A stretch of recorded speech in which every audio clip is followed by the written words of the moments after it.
올해 이렇게 많은 선거들로 인해 세계 각국의 정치는 물론 경제도 크게 흔들릴 걸로 보이는데요. 특히 미국 대선을 앞두고 한국 경제 곳곳에 지정학적인 위험 요소들이 도사리고 있습니다. 박지훈 기자가 소개합니다.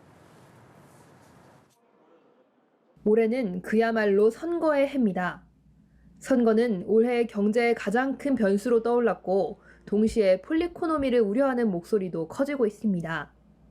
폴리코노미는 정치와 경제의 합성어로 경제가 정치에 휘둘리는 현상을 뜻하는 말입니다. 정치 지형에 큰 변화가 생기면 경제도 충격을 받을 수밖에 없는데 올해 줄줄이 굵직한 선거들이 예정된 상황이기 때문입니다. 선거 국면마다 빗발치는 포퓰리즘 공약들이 경제 상황을 악화시킬 수 있다는 우려가 나오는 가운데 특히 미국 대선과 트럼프의 귀환이 가장 큰 위험 요소로 꼽힙니다. 전문가들은 이로 인해 글로벌 가치 사슬이 무너지는 사태를 우려하고 있습니다. 특히 트럼프가 이기고 그다음에 EU에서 우파 민족주의가 더 힘을 얻게 되면 지금까지 형성됐던 동맹이 약화되거나 와해될 가능성이 있고 이게 그린 산업이라든지 그다음에 그동안 미국과 EU가 했었던 무역에서의 화해 장치 이런 것들이 무너질 염려가 있습니다. 트럼프는 재집권하면 모든 수입품에 보편적 관세 10%를 추진하겠다고 공언했습니다.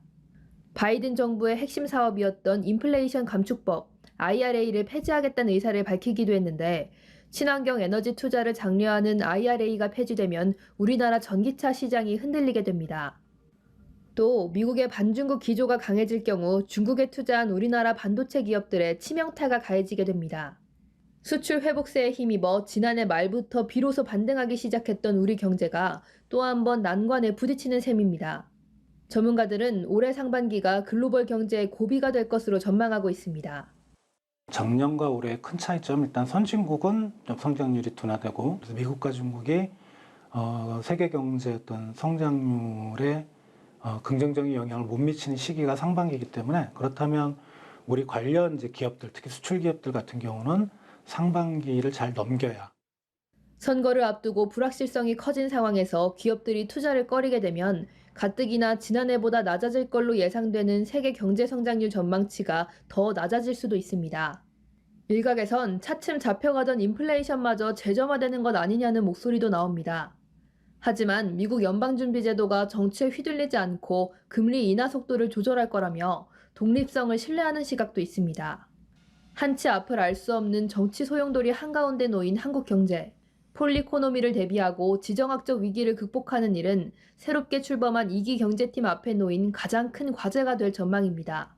연합뉴스TV 박지훈입니다.